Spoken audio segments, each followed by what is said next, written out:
世上居然有如此好看的女子，敢比月亮上的嫦娥啊！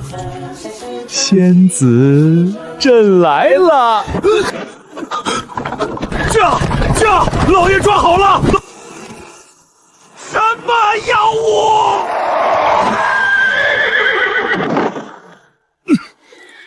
大胆！谁敢搅扰朕的美梦？老爷，您没事吧？什么美梦？没什么。什么东西惊了朕的马？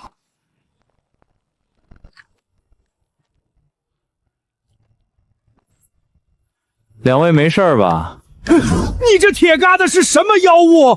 没有马也能跑，还敢冲撞我家老爷车驾？冲撞？你那马自己受惊摔的，赖我车头。汽车都没见过，外乡来的吧？汽车既无马拉，何以能行？烧油，发动机里头一炸，轮子就转了。你们那穷地方，怕是连车轱辘印儿都没见过。造一辆需多少银钱？最便宜的30两，城里运货的大车，一辆好几百两。宫里御用金顶马车耗银5000两，费时3年。这乡野小城30两，便能造出不用马拉的铁车。喂，我到城门口了。他刚才在跟人说话，可四周一个人都没有。慢着，你对着匣子说话，匣中是何人？手机，打电话，声音变电波，嗖一下传10里地。我说你们是哪个山沟沟钻出来的？连这都没见过，穿的人模狗样的，丢人！老爷，他说咱们丢人。朕听见了，一辈子没人敢当着朕的面说这2个字。老爷，要不要奴才把他捉回来赔罪？捉？你拿什么捉？他那铁车一脚油门甩你8丈远。忍着，今日这口气，朕先记下，总有一天连本带利还回来。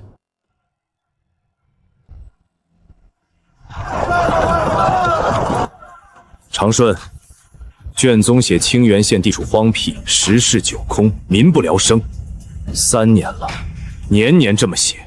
老爷的意思是？朕的意思是，朕这3年被人当猴子耍了。走，进去看看，这个快死绝的县到底养出了什么东西。老爷，这路是石头铺的，怎的这般平整，连车辙印都没有？沥青路、雅路基压的，比石板路结实，下雨不打滑。压路机？瞧你俩穿的体面，怎么连沥青路都不认起来？乡下来的吧？进城管住嘴，别问些娃娃都知道的事儿，叫人笑话。老张，这凉茶怎么卖？1文钱1碗，渴了自己舀。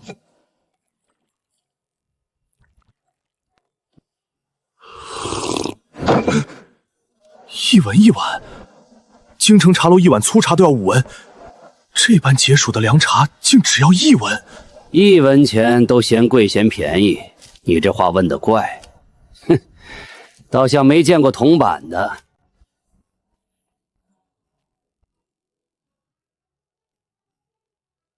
这是何物？为何车马见了便停？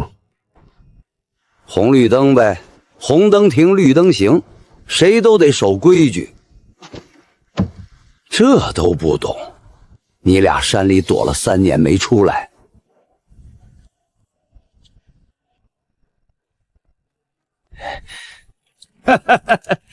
2位外乡来的吧？愁着面生。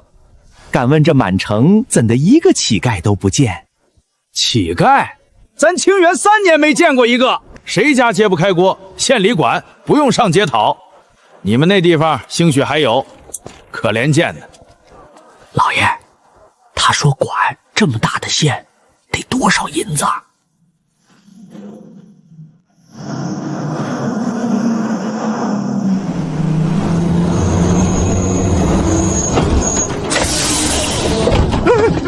老爷，那是什么怪物？装这么多人还稳稳当当。公共汽车一趟拉40多人，1文钱坐到城那头，你俩是不是连坐车都没坐过？一趟拉40多人，1文钱。朕的驿站快马，累死累活1天也送不了这么多人。老爷，咱们带的银子在这儿还能用吗？这倒是要紧事。若是银子用不了，你我今夜便要露宿街头。长顺，你算算，这满城的车一日耗多少油银？老爷，奴才算不出。京城里最气派的王府，1年也养不了这么多车马。朕也算不出来。这地方不是穷，是朕这3年瞎了眼。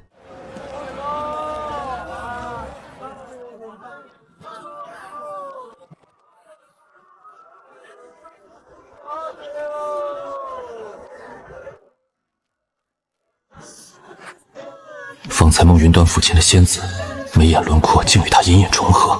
老赵，那位女子是何人？这你都不知道？这是医馆的苏姑娘啊，苏婉苏先生，咱清源半城人的命都靠人家罩着呢。苏婉，这不是朕梦里的姑娘吗？竟会在这偏僻小县撞见这般相似的身影。老爷，一个县城的医女，名头竟这么大。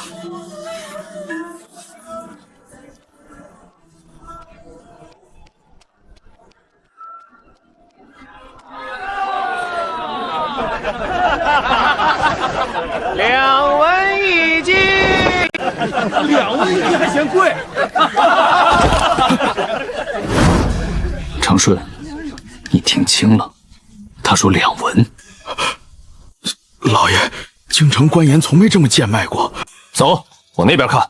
3年卷宗字字都是实事求空，可眼前的车流1文粮茶2文官盐，哪一样对得上？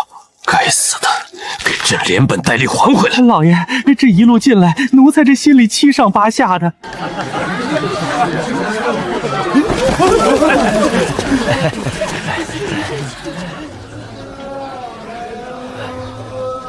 去年那个自称户部来的官老爷，瞧见这盐价，脸都绿了，非说咱这是私盐，要抓人下狱。后来被县衙的人请去问了几句话，再没出来过。也不知是回京了，还是留在哪儿吃闷茶了。管他呢，反正没了他，盐价1文没涨。老爷，您听见了？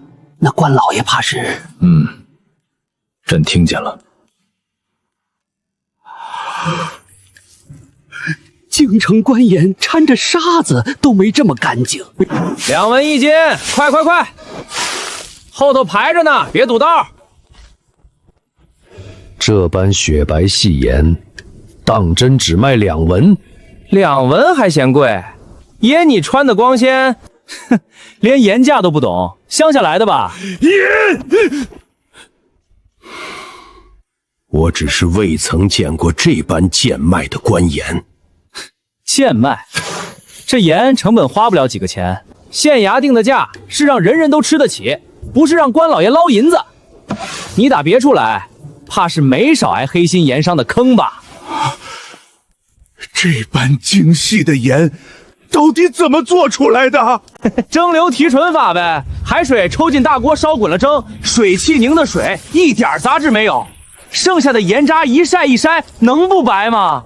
这法子3年前传开的，比你们那老掉牙的土灶熬盐强100倍。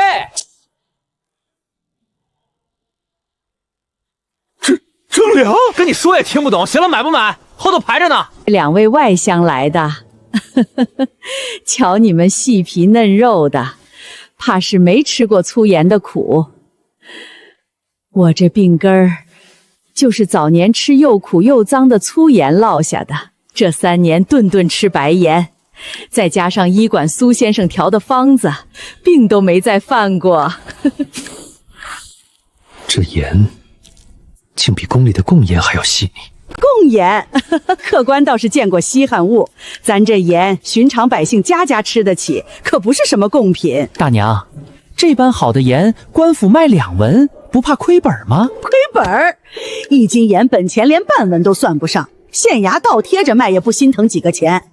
倒是听说外头有些地方，盐商拿着这么便宜的本钱，敢卖到30文一斤，那才叫黑心。30文，大招盐铁专营，官盐定价30文一斤，户部年年报盐工艰辛，成本高昂。可清源县本钱不到半文，卖2文还赚1文5，县衙账上有盈余，那多出来的28文进了谁的口袋？老爷，您脸色不对。没什么。这银子可用的？银子倒是真的，可咱青阳县用票子，银子得先去街那头兑换所换了才能花。你这一块银锭，少说换110斤盐钱，你确定在这儿买盐？票子，纸票子盖着县衙的印，比银子轻便，谁都爱用。行了行了，别堵道，后头人多着呢。老爷，那可如何是好？咱身上除了银子，再没别的了。随朕去瞧瞧那兑换所。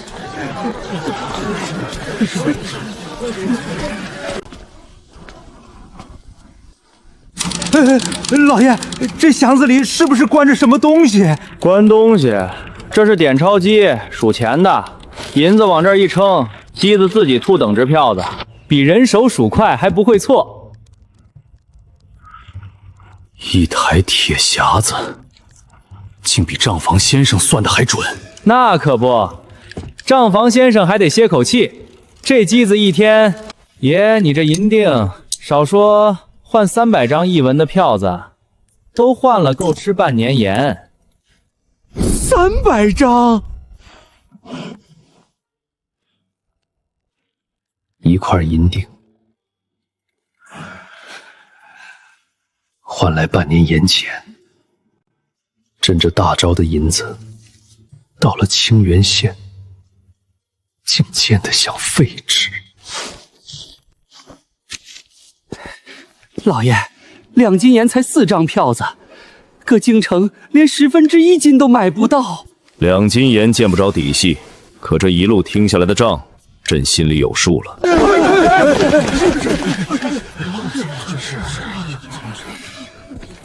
两位要是觉得这盐稀罕，那还没见过真正的稀罕物。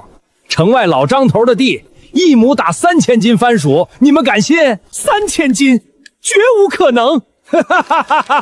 绝无可能！你这话跟上个月京城来的官老爷一模一样。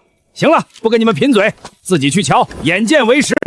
敢问老丈，那位官老爷后来信了吗？信不信打紧，地里的番薯又不会看人脸色长。你们不信自己去瞧，骗你们作甚？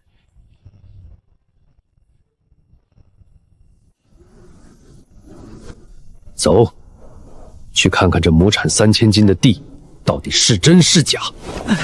老爷，这一路下来，奴才又惊又怕，还有点说不出来的高兴。高兴？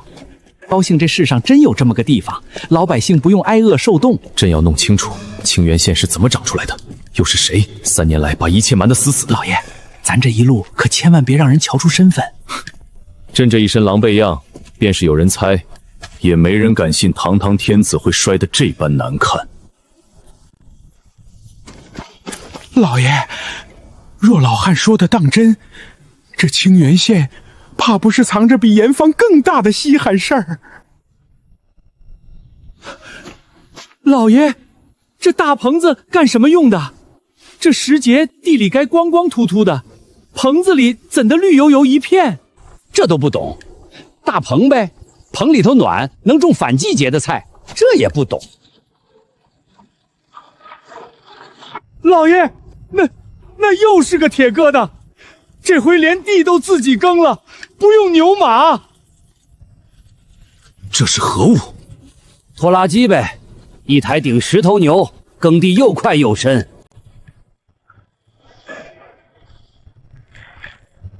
老爷，这土又黑又松，一攥成团，松手就散，跟京城玉田硬的能磕出火星的黄土完全不一样。哼，那是堆肥握足了的好地。你们那玉田要是年年不歇着，不握肥，种出的庄稼能有个屁的收成。反季节，这时节种出这般绿意，莫非是妖法？妖法？后生，你这话说的倒像是没下过地的。棚顶盖着薄膜挡风挡霜，棚里牵管子引热水，地温比外头高一大截，菜能不长？老丈，搭这么一个大棚，得费多少银钱？1亩地的棚子，连薄膜带管子10几两银子，1年就能回本。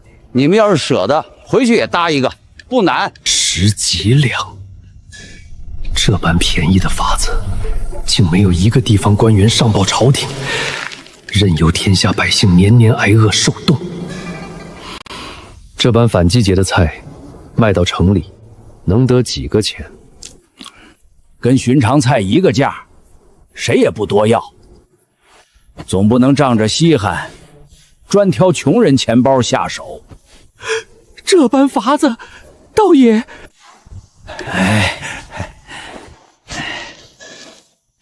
你们要真稀罕，来瞧瞧这个。老丈，这一颗能结这么多？这才旬年光景，1亩打3000斤。今年雨水好，还能多打1成。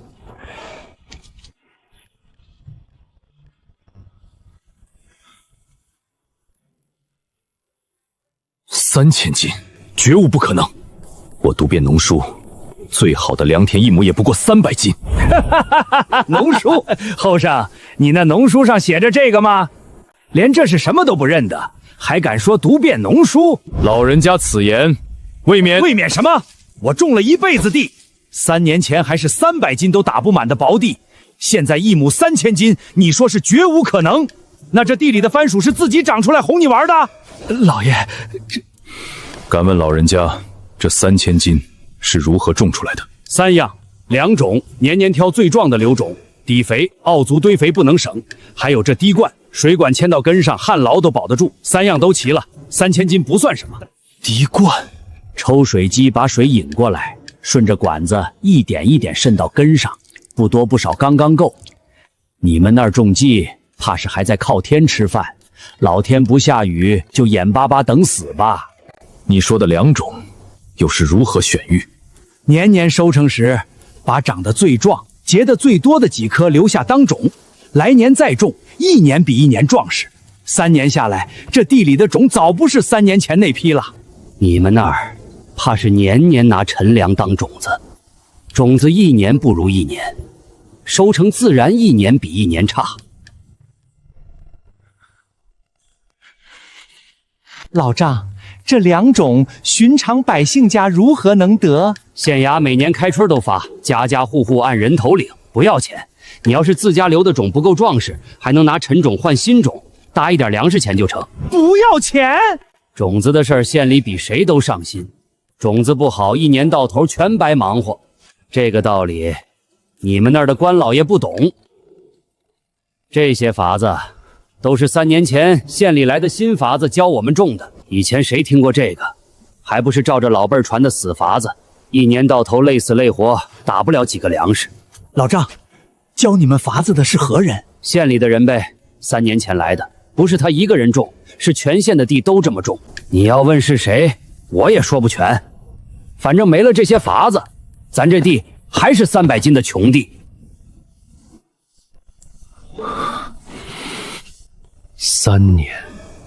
3年就能把一个穷县种成这般什么样？后生，你要是还不信，明日去蒙学瞧瞧，连我7岁孙儿都比你懂得多。他前几日还说，天底下有的地方人吃不上饭，还有官老爷不让人念书，我听着都替那些孩子难受。亏得咱清源不是那样的地方。老丈，老爷，若是这法子传到别的县、别的地方，该能省下多少人命啊！何止别的县，是天下。2位站这儿半天，是买菜还是纯看稀奇？看稀奇。难怪，瞧你俩打扮，不像是常下地的。放心，地里东西谁来看都不收钱，看饱了自己走。这般大的一片地，怎的不见几个人手？用得着那么多人？一台拖拉机顶10几个壮劳力，浇水施肥也不用人守着，省下来的人进城里工坊做工，一个人挣2份钱。一个人挣2份钱。去年来查账的户部官员，想必也占过这片地头。可户部卷宗至今仍写着“清源地密，民不聊生”，那人是死是活无人问。这份卷宗又是何人年年照抄？走，去蒙学看看，这地方的孩子到底懂得多少朕不懂的东西。老爷，方才老丈说他孙儿懂得比您多，这话未免什么？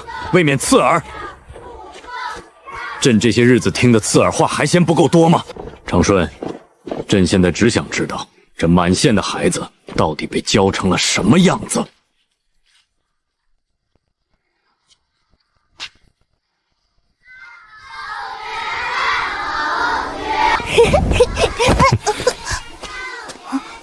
叔叔，你们是新搬来的吗？我没见过你们。我们是外乡来的，路过瞧瞧。路过瞧瞧，那我考你们个题，37等于几？我们没学过算术。没学过，那我再考你一个，58等于几？这40呀，叔叔，你这么大了还不会算账，长大了肯定要被坏人骗钱的。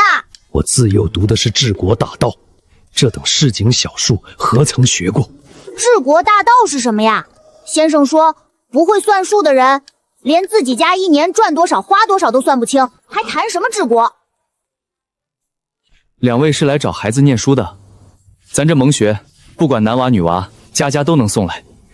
一个先生教30个娃，忙得脚不沾地。可再苦也不能让娃娃们没学上。先生辛苦，辛苦是辛苦，可比起以前那些睁眼瞎的日子，值。先生，这满县有多少这样的蒙学？具体数目我说不准，反正每个村都有1所，加起来少说几10所。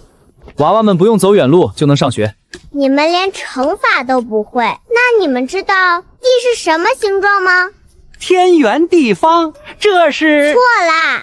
先生说地是圆的，像个大球，太阳比地大得多，离咱们特别远，所以看着才小。一派胡言，天圆地方自古皆知。叔叔，你又错了。先生说不信这个的人都是没读过书，见识短。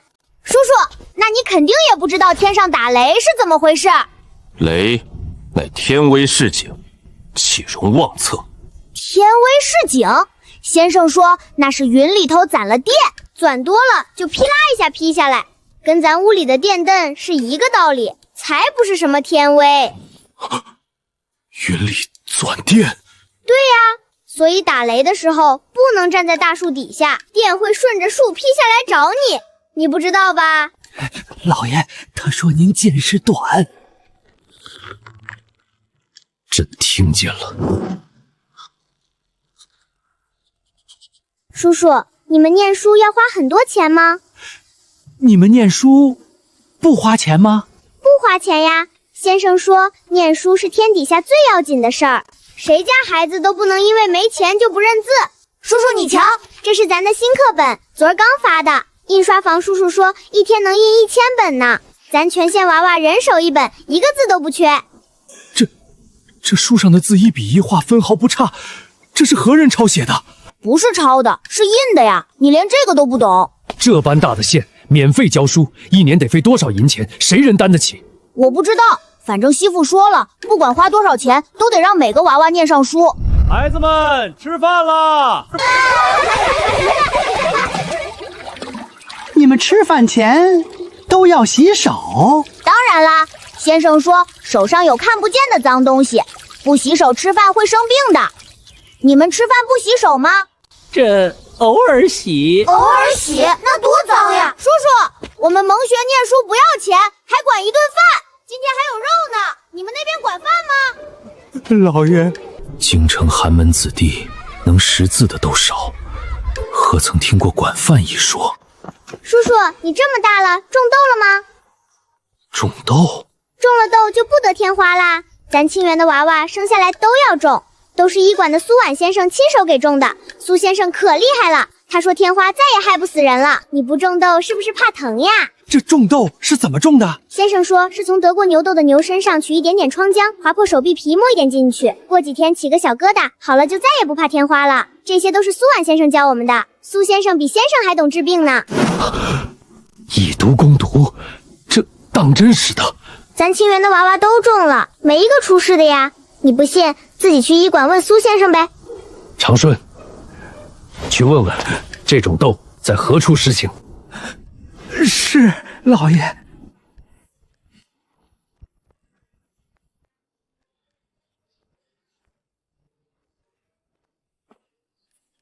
这些课本还有种豆的方子，都是3年前那位管着全县的人一手定下的规矩。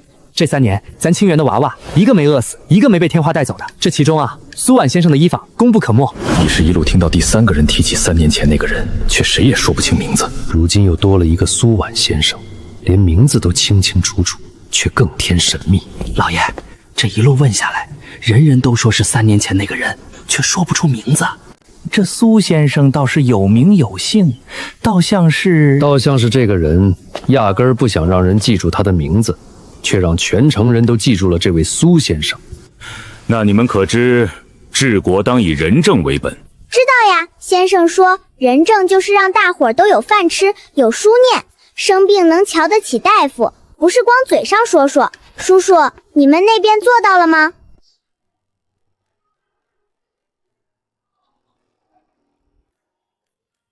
朕12岁开蒙，读4书5经，学帝王心术，自诩才学冠绝天下。可今日，朕在一群7、8岁孩童面前，连乘法都答不上来，连地缘奉并都说错，连治国仁政的道理都要被孩子倒过来教。朕这些年到底都学了些什么？老爷，您没事吧？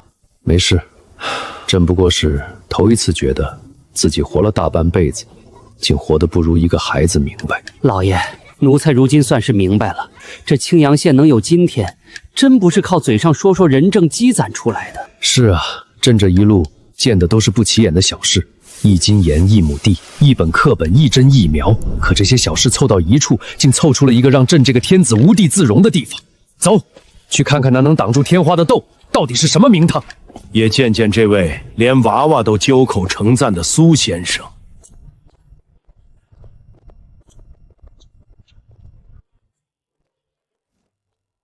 进医馆先洗手。我等只是看一眼，何必这么麻烦？不行，规矩定的，谁知道你们手上沾了多少脏东西，带进病菌传给病人，谁担得起？这是苏先生定的规矩，谁来都得守。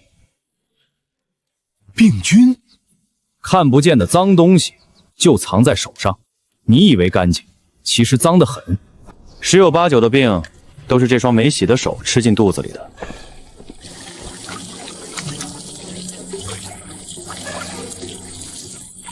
瞧你这笨手笨脚的样，从没自己洗过手吧？哼，也不知道是哪儿来的贵人。老爷，这洗手还有7个步骤，咱这一辈子洗手，从来就是随便搓2下完事儿。看来这清源县把人命看得比什么都重。定着规矩的苏先生倒是个有心人。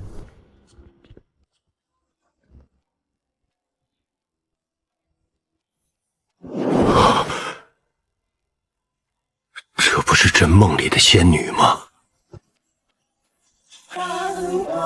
老爷，啥仙女啊？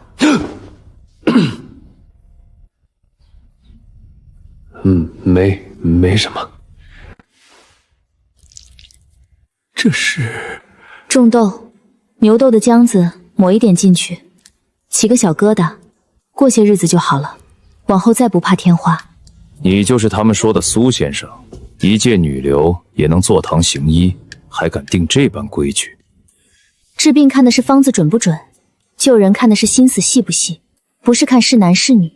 2位若是来看病，便坐；若是来论男女尊卑，恕不奉陪。大胆，竟敢对！你认得我们？清源县来了2位面生的贵客，一路问严家，问田母，问猛学，言行贵气，却对民生常识一窍不通。猜起来不难。以毒攻毒种牛痘，当真万无一失。牛痘性子温，与天花同源却不致命。咱医馆种了3年，3700多个孩子，无一例重症，无一例死亡。比起来，京城太医院守着几个贵人，1年到头还治不好几场10亿，那才叫万无一失。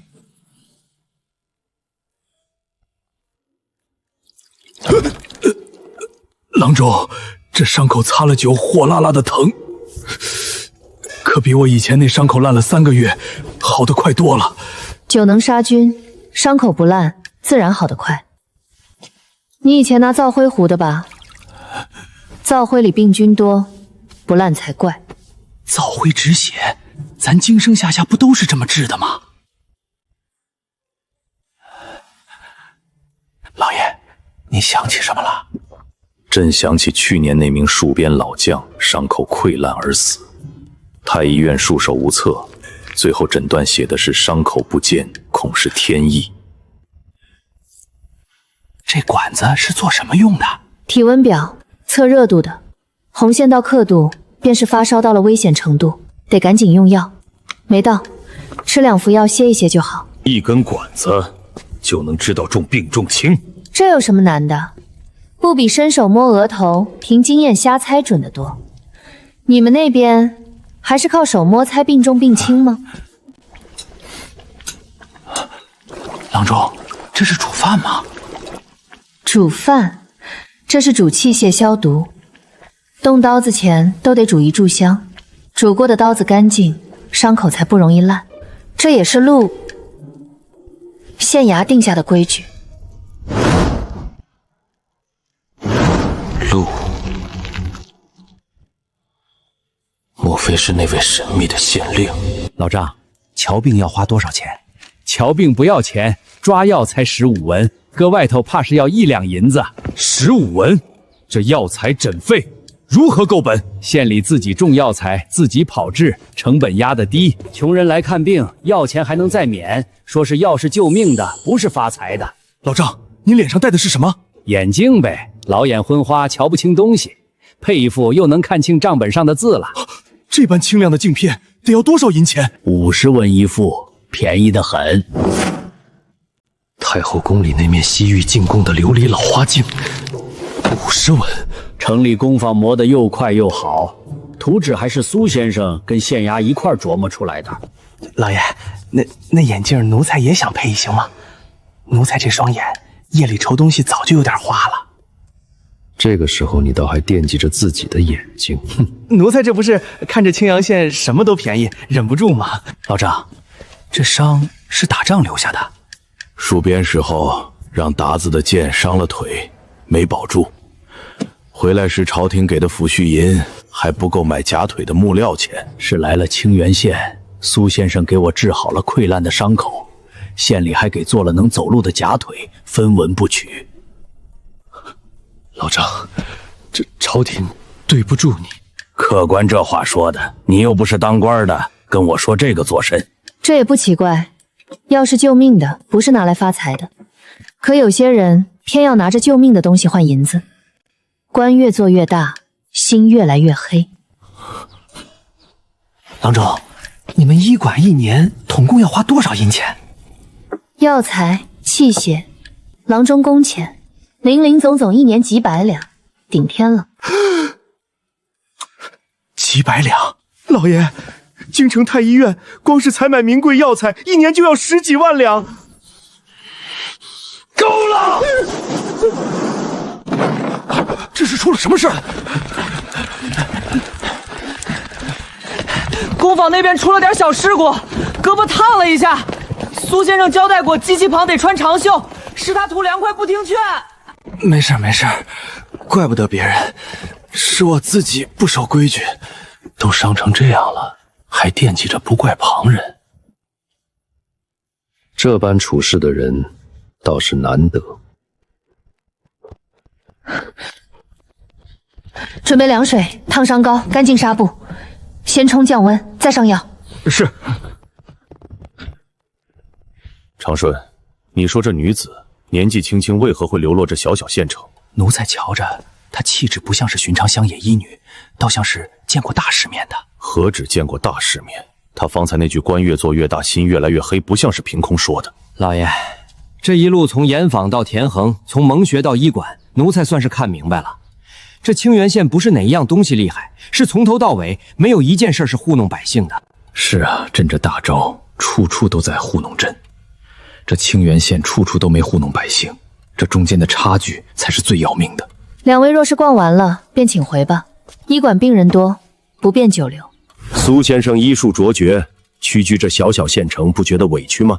以你的本事，去京城太医院也绰绰有余。太医院那地方，救得了贵人，救不了百姓；护得了贪官，护不了忠良。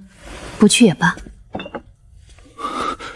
太医院忠良贪官，莫非他的身世跟朝中脱不了干系？老爷，奴才是真没想到，一个地方能把百姓当人看到这个份上。这清源县的一切都像一张精密的网，而织网的人至今藏在幕后。长顺，这医馆还有这位苏先生，都只是冰山一角。走，去看看这工坊到底是个什么地方。真的要瞧瞧这织网的人到底还有多少本事。老爷，今日这一路，盐坊、田地、蒙徐、医坊，桩桩件件都够您琢磨1年了。这工坊要是再来点稀奇的，奴才这心脏怕是要受不住。这青阳县最核心的家底，还藏在那片轰鸣的工坊里。那位神秘的县令，还有这位身世成谜的苏先生，答案也快要浮出水面了。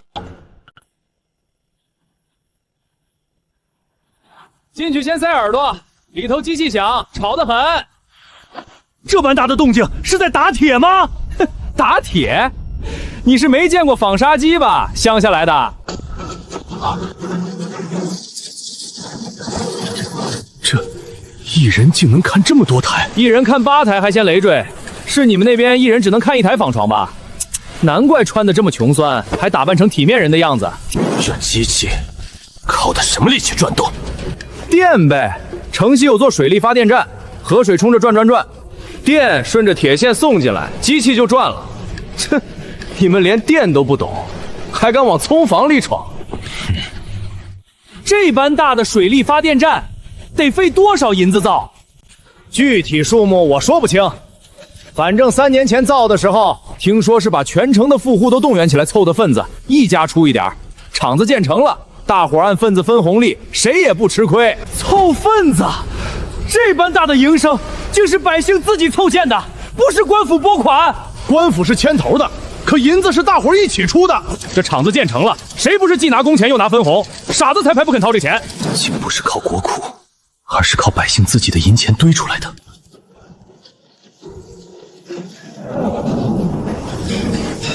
那边是做什么的？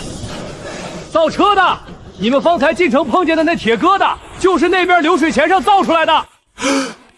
流水线，一个人只装1个零件，装完往下一个人手里递，一条线几10个人，一天能出10几辆车。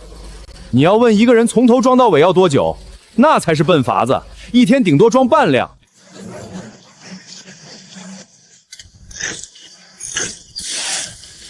这般年纪就能进厂做工？咋不能？我14就进厂了，师傅带了半年就能自己上手。厂里管饭，月月发工钱，比在家里蹲着强多了。你家里就放心让你这么小出来做工？厂里有规矩，16岁以下不准碰重活，不准上夜班。先生教的东西也得接着学。厂里专门留了2个时辰给我们念书写字，又能挣钱又能念书，我娘高兴还来不及。一天10几辆，这般算下来，1年岂不是几千辆？差不多，这还只是咱清源一个厂，城外还有2个厂子专攻别的州县。城里跑运货的大车，1辆好几百辆，若真是1年做出上万辆车，这背后的银钱流转，该是何等规模？伙计，这般大的厂子，做工的人1个月能挣多少？寻常做工的1个月3两银子，手艺好的能到5两，逢年过节还有红包。厂里管2顿饭，不比在地里刨食差。3两银子，京城给人做长工，累死累活1年也未必凑得出这个数。你们那儿的长工1年才挣这么点儿，可怜。咱这厂里做满1年还有分红，厂子赚了钱，大伙儿都能分一份，不是光东家一个人吃肉。这般大的产业，官府就不管，不抽税？抽啊！县衙抽20%，专拿去修路、办学、修医馆。你这话问得怪，倒像是那些只知道加税不知道办事的贪官。这一路走下来，从盐坊到田地，从蒙学到医馆，再到这工坊，奴才算是彻底没了脾气。这清源县哪一样不是拿真金白银堆出来的？堆出来的东西朕见得多了，可这清源县堆出来的，桩桩件件都落进了百姓手里，没有一样是堆给朕看的。2位是外乡来的吧？要是觉得稀奇，过些日子再来瞧瞧。厂里还要添新机器，听说是县衙那边又运来了新图纸。这些图纸都是何人所绘？还能是谁？自然是县令大人。这满县的营生，哪一样不是他起的头？县令大人，终于不是3年前那个人了。这位县令，县下何处？可否引朕一见？见哪能是想见就见的？这个时辰，他多半在城南议事厅。衙门里的人都被召集过去了，说是有要紧的事儿，寻常人可进不去。那您可知道是何事？我一个纺纱的，哪知道衙门里的事儿？你们要真想打听，不如去街上问问。衙门有事儿，街坊们消息比咱还快。衙门重地，贸然闯入，反倒惹人生疑。长顺，你说朕这一身狼狈样，若是此刻就闯进议事厅，是福是祸？老爷，依奴才愚见，咱这一身行头进了衙门，怕是先被当成闹事的赶出来，哪还轮得到您跟人家说话？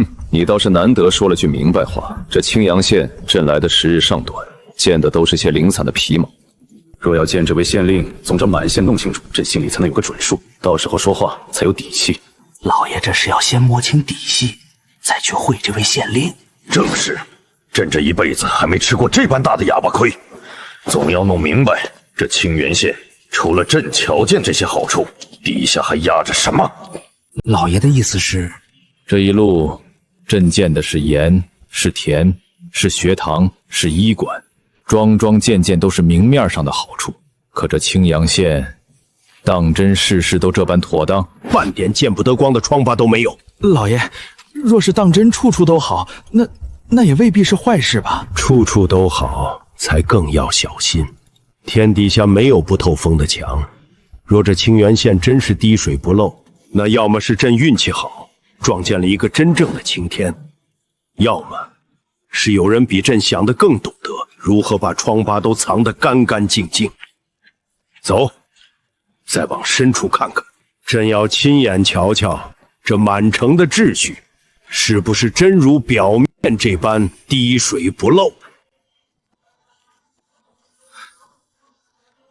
老爷，天都要黑了，这些人家竟一个个门户大开，也不怕遭贼。贼？咱这清源3年没出过一桩偷盗的事儿，你们这般大惊小怪，倒像是从贼窝里逃出来的。这老人家说笑了。我跟你说句实话，前年隔壁村有个游手好闲的懒汉，顺手摸了邻家一只鸡，被抓个正着。没等衙门发落，街坊们先给他脸上抹了黑锅底，满村游了一圈，那懒汉羞得当夜就卷铺盖走了，再没敢回来。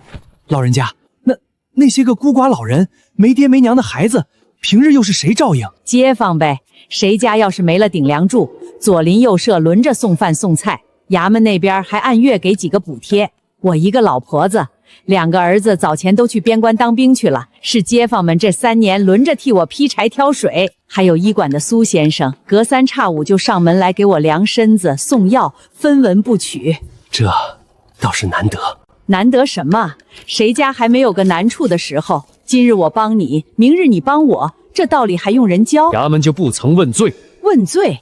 偷一只鸡，只当劳烦衙门。咱百姓自己心里都有一把尺，谁家不是靠自己的双手挣饭吃？谁要伸的不干净的手，自己都嫌丢人。走水了，城东那边走水了。走水？这满城的木屋烧起来还得了？京城去年南方大火，3天3夜烧死300多人。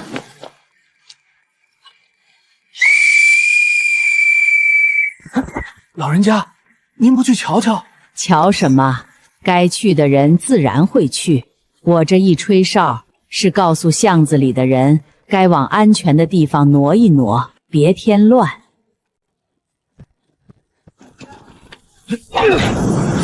这水怎么冲得这么高这么急？水塔那边一直存着压力，栓子一开，水自己就冲出来了。你们两个杵在这儿干什么？不会帮忙就往边上站。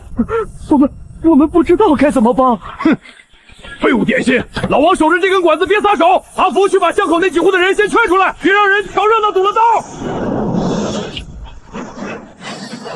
这般调度，倒像是练过的。练过，咱这满城的青壮，人人都练过救火，1个月总要操演一回。你到这水管子摆着好看的？老爷，这才多大点功夫，火就没了。京城那场大火，当时调了3000禁军去救，还烧了3天3夜。3000禁军3天3夜，烧死300多人。这青房县几个百姓，几根水管，片刻功夫。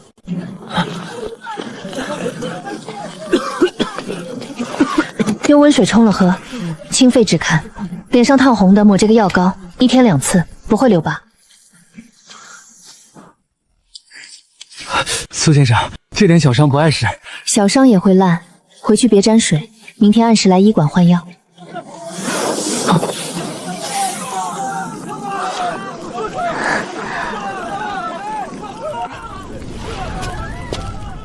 老爷，您看陆大人和这位苏先生，倒像是一类人，连话都不用说，就知道对方要做什么。两位这是没见过救火吧？瞧你们这吃惊的样，不知道是从哪个连水管都没有的穷地方来的。咱这清源，家家门口都留着水栓，谁家走水，街坊邻居第一个就冲出来帮忙，压根儿等不到衙门派人。要是等衙门，黄花菜都凉了。还有医馆的苏先生，每次走水他必到，救火救到一半，药就已经备好了，从来没耽误过。老丈，方才那火头起得又急又猛，烧的是何处的房子？伤了人没有？是城东一户人家炒菜时油锅没看住，窜了火苗，引着了灶房的柴堆，人早跑出来了，不过是熏黑了半间屋子，伤不了性命。就这么点大的火，倒惊出这么大的动静。宁可10次白跑，不可1次不到。咱这满城的规矩，火警一响，该出动的一个不能少。谁也说不准哪次是小打小造，哪次是要命的大火。这规矩还是3年前县令大人和苏先生一起定下的，说是防火比救火要紧，救人比救房子要紧。老人家此言倒是说到了朕的心坎里。客观说话倒是文雅，不过这道理咱乡下人都懂，人心齐了，比什么都管用。老丈，依您这么说，这满城的规矩，这操练，总要有人牵头，有人定下章程，才能这么齐整。这又是实人在管，衙门牵头呗。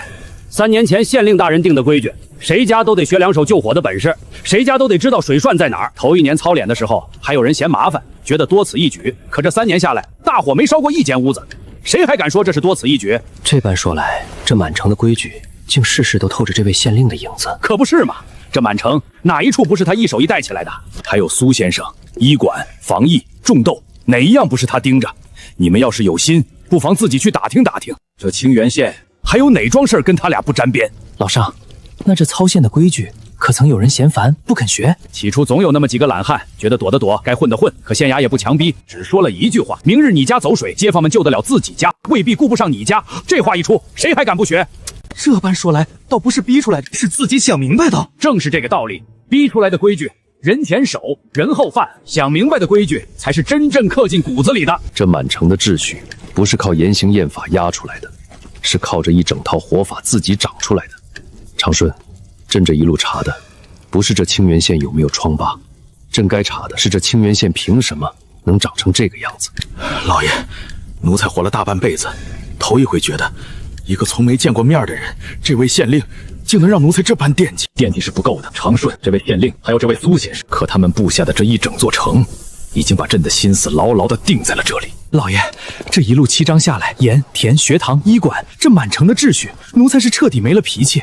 可越看越觉着，这背后那个人，还有这位苏先生，到底是何等心思，才能把这么多事儿渐渐都想到百姓的前头去？这正是朕最想弄明白的。长顺，一个人心思再周全，也周全不过一整套章程。这青阳县能有今日，靠的绝不只是一个人的聪明，是他把这份聪明变成了人人都能守、人人都愿守的规矩。先生，这般晚了还在忙账？月底对账，忙到半夜是常事。你们两个是来查账还是来借钱？我等只是路过，好奇问一句，这清源县一年统共能挣多少银子？哪年？去年还是前年？去年便是。去年刨去成本、工钱，给百姓的免费医馆、蒙学这些开销，净赚430万两。430万两，一个县一年净赚这般数目。一个县怎么了？你没见识吧？咱的盐、糖、玻璃这些货早卖出清源县了，周围10几个郊县都用咱的货，便宜又好。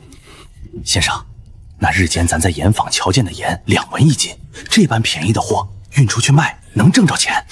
客官问到点上了，咱这盐出厂价2文，可到了外头州县，经了几道贩子的手，能翻到10几文、20。你要问京城，那更没谱，一斤盐能卖到30文。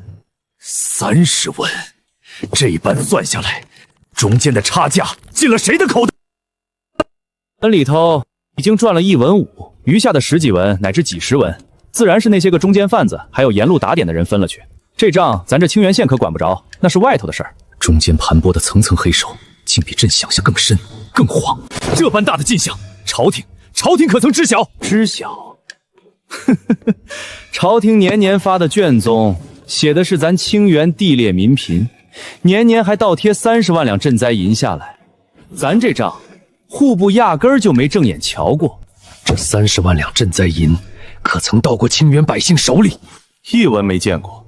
这银子拨下来了，可既没到清源，又没回国库。你说这银子进了谁的口袋？老爷，这3年90万两，90万两凭空消失。县令大人上的折子，一封一封写清楚了咱这儿的实情，可全是石沉大海，一封都没回。你说这是折子没递到，还是有人压根儿不想让他递到？先生，日间在盐坊听人说，去年有个户部来的官老爷，查账查到一半，被请去问了几句话，后来就再没见他出来过。这人如今何在？那位大人，如今好端端的待在县衙后头的客舍里，吃得好，睡得好，只是暂且不方便见外人。他来的时候，原是奉了密令要来这清源县查实私盐，结果一查，查出的东西比他想象的要烫手的多。烫手？此话怎讲？他这一查出的不是私盐，是他自己那位主子这些年到底在朝廷的卷宗上做了多大的手脚。这般烫手的东西，他要是敢回京复命，怕是连命都保不住。留在这青阳县，好歹还能留一条活路。老爷，这般说来，那位大人竟还活着，只是被这清源县给保了下来。可不是保下来了，县令大人说，他既是被自己的主子逼到这般田地，那就该让他好好活着，活着看看这青阳县到底是个什么样子，活着才能有一天把真相说出去。竟是被保护了起来，这般心思比朕想的更深一层。这位县令倒是留了一手活气。客官若是有心，不妨去后院客转瞧瞧那位大人，他这1年闷得够了，怕是早想找个人说说话。这般大的窟窿，朝中怎会无人察觉？客官这话该去问朝廷，不该来问我这个算账。这背后压根不是一个人的贪墨，是一整条链子，一整条不让真相递到御前的路。老爷，若真是这般大的窟窿，朝中不知有多少人牵扯其中。不管牵扯多少人，朕今日非要把这条路给他挖出来。客官这话说的挺大，不过劝你一句，这事儿牵扯太深，你一个外乡人，还是少掺和为好。老爷，这些日子听下来，90万两赈灾银不知去向，盐价翻了10几倍，还有这么多招县被蒙在鼓里，这背后的人只怕位子不低。位子越高，朕越要揪出来。长顺，你说这般大的手笔，1年的把一个副县报成死县，1年年的从赈灾银里吃空额，还要伸手去查一个县令的方子，这样的人是想干什么？老爷，难道是？不必猜，今晚朕想清楚了，这青阳县能有今日，是因为有一个人把该给百姓的1分不少的给了百姓，而朝廷这些年烂成了这个样子，是因为有一个人把该给百姓的1分不少的都揣进了自己的口袋。客官，夜深了，早些回去歇着吧。这清远县的账咱算得清楚，可京城那边的账咱可算不明白，还是留给能算明白的人去算吧。老爷，这一夜查下来，90万两赈灾银，层层加价的盐，还有那位被保下来的官员，桩件都够住9族了。老爷，咱们下一步该怎么办？老爷，下一步长顺，朕这一路从盐坊到田地，从蒙穴到医馆，从工坊到这本账，见的都是青阳县给百姓做的事。可朕忘了一件顶要紧的事，朕来清源原是要查这本卷宗的真假。如今真假已经清楚了，可朕自己的身份，这一路上竟还半分没漏。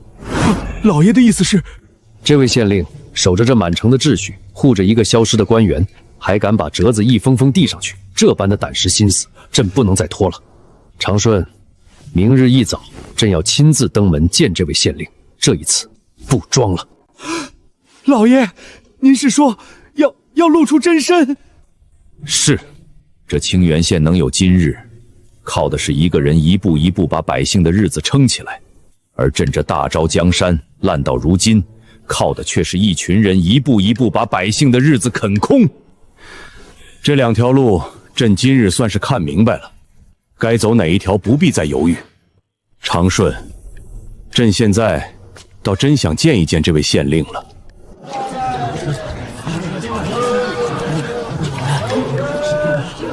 老爷，这般早，议事厅前怎的围了这么多人？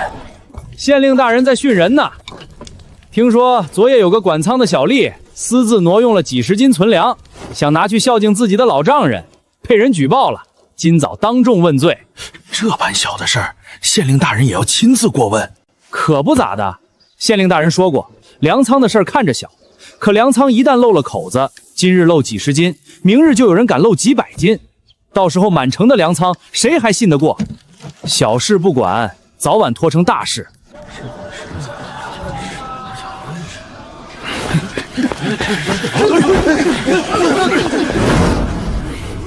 那便是，可不是嘛，县令大人，这几十斤粮，若真被你拿走了，今年冬天便有1户人家要挨饿。你说是孝敬老丈人，可你老丈人若知道这粮是从谁嘴里抢来的，还吃得下去吗？清源的规矩，本县令说过多少次？这满城的东西，一针一线都是百姓的血汗，谁伸手，谁就是在从百姓嘴里抢饭。念你是初犯，又主动招了，革职，罚没3年工钱，交仓房重新学规矩，再犯直接送官。早该这般治了。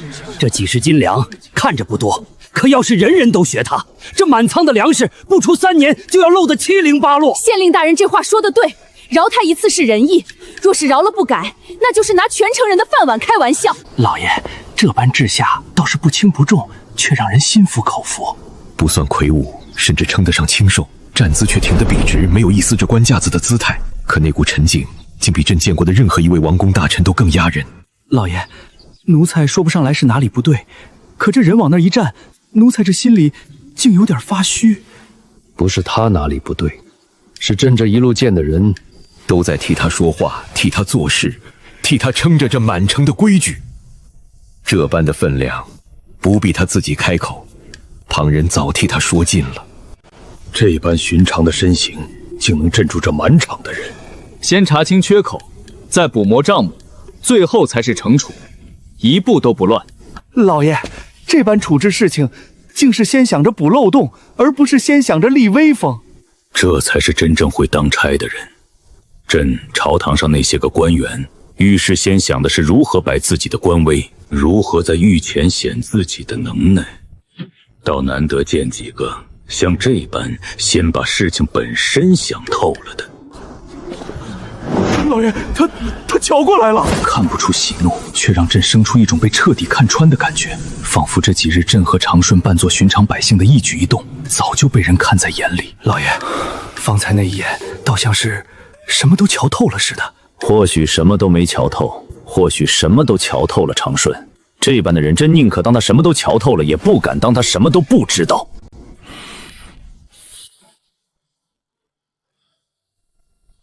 长顺，莫慌，继续装作寻常人。老爷，那衙役是朝咱们这边来的。这位客官，县令大人有请。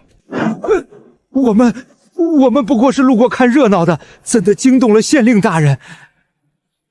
客官不必惶恐，大人只是看两位面生，想问几句话，并无恶意。莫非是方才那一眼已经瞧出了几分端倪，还是这些日子问的那些不该问的话，早传到了他耳中？既是大人相请，自当从命。两位请随我来。老爷，咱们当真要这般见他，这身份还未想好如何开口。不必想，这位县令昨夜朕已经想透了，朕不装了，此刻见他便以本来的身份见。老爷，这般贸然。长顺，朕这一路见的都是这清源县待百姓的诚意。若朕此刻还端着天子的架子，拿虚假的身份去试探一个敢把真话写进折子里人，那才是真正的可笑。老爷，这位大人的官邸竟比京城7品小吏的宅子还显朴。这般一个能造出汽车、工坊、发电站的人，自己住的地方却是这般模样。大人在里面，两位请进。老爷，若他当真什么都查清楚了，咱们这一进去是福是祸？是福是祸，躲是躲不掉的。这一路朕看的、听的，已经足够让朕明白一件事：这清源县该见的人总要见。进来吧，不必拘礼。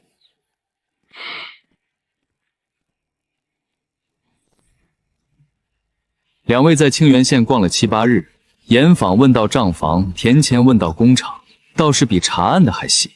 今早在议事厅前，我瞧见你们，你听见诓抢粮食4个字，脸色比谁都难看。我们不过是路过看热闹。寻常商人只关心进价和利润，你二人却盯着成本，盯着朝廷的银子，这不是生意人该问的话。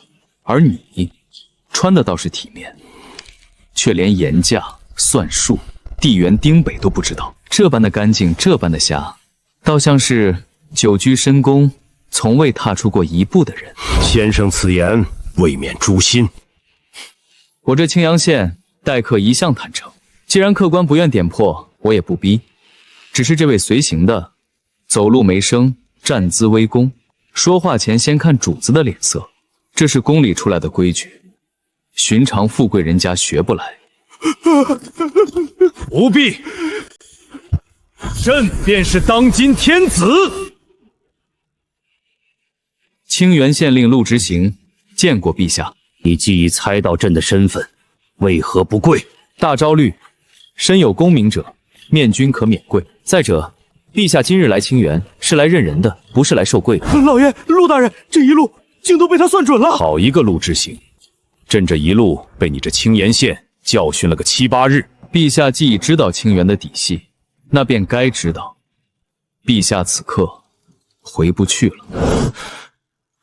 此话怎讲？陛下微服私访，身边只带了这一位随从，进军驿站一路上是否安稳，陛下自己心里该有数。昨夜账房那本账，90万两赈灾银，盐价翻10几倍，还有那位被清源县保下来的户部官员，这般大的窟窿，牵扯的人朝中不知有多深。陛下此刻贸然回京，若是半道被人做了手脚，天下人只会以为陛下死于妖人之手，或是被妖人挟持成了傀儡。陆大人，那户部消失的官员，还有那90万两，陛下昨夜都已经知道了。这些事，陆大人如何看得这般透彻？不是我看得透彻，是这些事本就摆在明面上，只是从来没有人敢把它们摆在一起看。一个县年年暴穷，一个官查账查到一半就没了音讯，一笔赈灾银年年拨，年年不见踪影。这3件事凑在一起，还需要什么高深的眼力？你的意思是，朕连回京都是死局？回京是死局，可陛下不必回去。你既算得这般准，想必也算到了，朕若不回京，这天下人该如何看朕这个皇帝？连自己的江山都不敢回去，岂不成了天大的笑话？陛下在意的是脸面，可微臣在意的是命。脸面丢了还能找回来，命丢了连找回脸面的机会都没有。陛下若真要顾全脸面，不妨想想，活着回去把这条链子挖断，才是真正的脸面；死在半道上，成全了旁人的利益算计，那才是天大的笑话。不回京，那陛下当如何？让京城来清源。让京城来清源。陆大人，这话怎么说？难不成要陛下在这青参县坐等京城那边打过来？打过来也好，查过来也好，总要有个说法。陛下若是躲着不出面，朝中那些人只会编出更多的谎话，把陛下说死、说疯，说成被妖人挟持的傀儡。可若是陛下的消息连着这清源县的底细一棒从这里传出去，主动权就换到了陛下手里，不是被人牵着走。陛下这一路查的是清源的底细，可陛下该查的从来不只是清源。这满朝上下把一个副县报成死县，把90万两赈灾银吃得干干净净。这条链子牵着的不只是几个贪官，是一整套瞒着陛下、蒙着天下的规矩。这规矩躲不掉，总要有人把它挖出来，当着天下人的面砸碎。这个人竟比朕自己更早想清楚了这一切。陆志行，朕问你一句实话，你既有这般的本事，造得出汽车、发电站、工坊，养得起这满城的秩序，若是当真起了异心，取朕这天下，易还是难？易。陛下这一路瞧见的不过是清源明面上的东西，真要图谋不轨，凭这些家底，不出5月便能兵临京城。既然易，你为何不做？因为那不是我要的。陛下，取一个天下和护一座城是2件完全不同的事。取天下，要的是一群人跟着我打生死火；护一座城，要的是每一个人能睡个安稳觉。我造这些东西，从来不是为了坐上那个位子，是为了不让清源的百姓再被人像捏死一只蚂蚁那样随便拿走他们的日子。这一生，朕见过太多为了那把椅子父子相残、兄弟玉长的人，却从未见过一个能轻易拿走一切却压根儿不想要的人。陆大人，方才您说不出1月便能兵临京城，这话若是传出去，岂不是要惹来天大的祸端？传出去又如何？清源县的东西从来不藏着掖着，真话说出来是让人心里有数，藏着不说才会招来猜忌和构陷。我若连一句实话都不敢说，今日陛下站在这里，反倒该更疑心我了。朕自负掌控天下，竟被一落落假卷宗蒙在鼓里，90万两赈灾银织成了一张好大的网。你既把局势看得这般透，想必也早有破局之策。说吧，你要朕怎么做？微臣要陛下做3件事：第一，以陛下之名传挈天下各州府，明言圣驾在清源，召各省布政使、按察使分批前来觐见，将清源盐法、农法、账册公之于众，真相一散，京城那张网便再也捂不住。第二，客舍里那位户部官员是活证，3年来赈灾银的流向，崔崇与3皇子如何勾连盐商，如何压下折子，他一清二楚。陛下要带他回京，也要保他活着。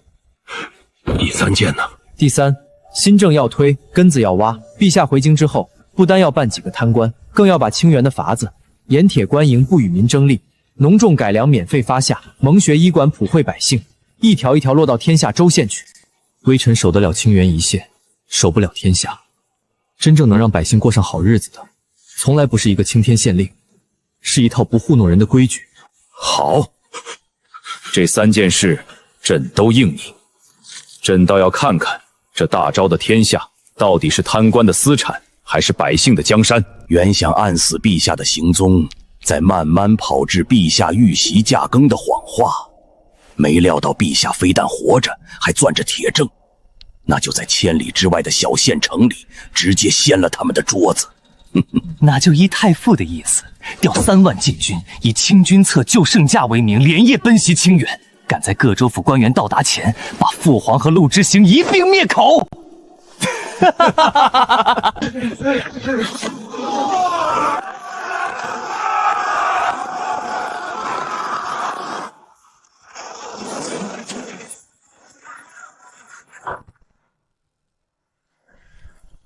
果然不出1月便能兵临京城，从来不是大话。有掀翻天下的本事，却偏偏选了守一方百姓的活路。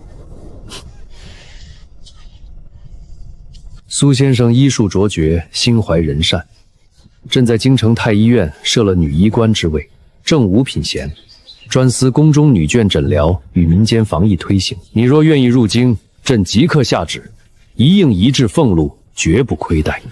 谢陛下恩典，只是臣女粗鄙，不惯宫中规矩，也守不住深宫的条条框框。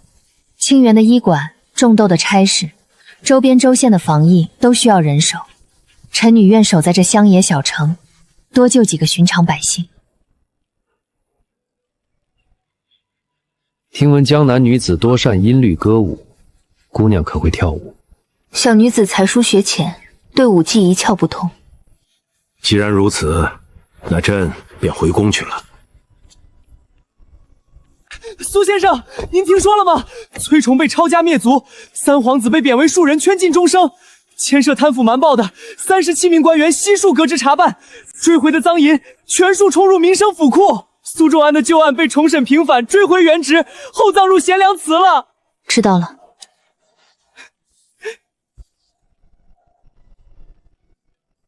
陛下前日又来信了，问你要不要去太医院主事，还说前段时间问你会不会跳舞，你说不会，陛下还可惜了许久。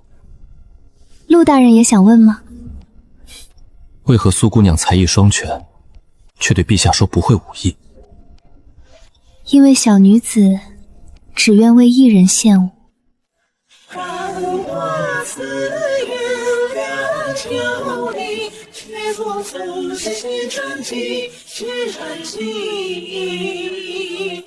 七七不思想天上，当作长了七言七言几，坐长旗下谁飞？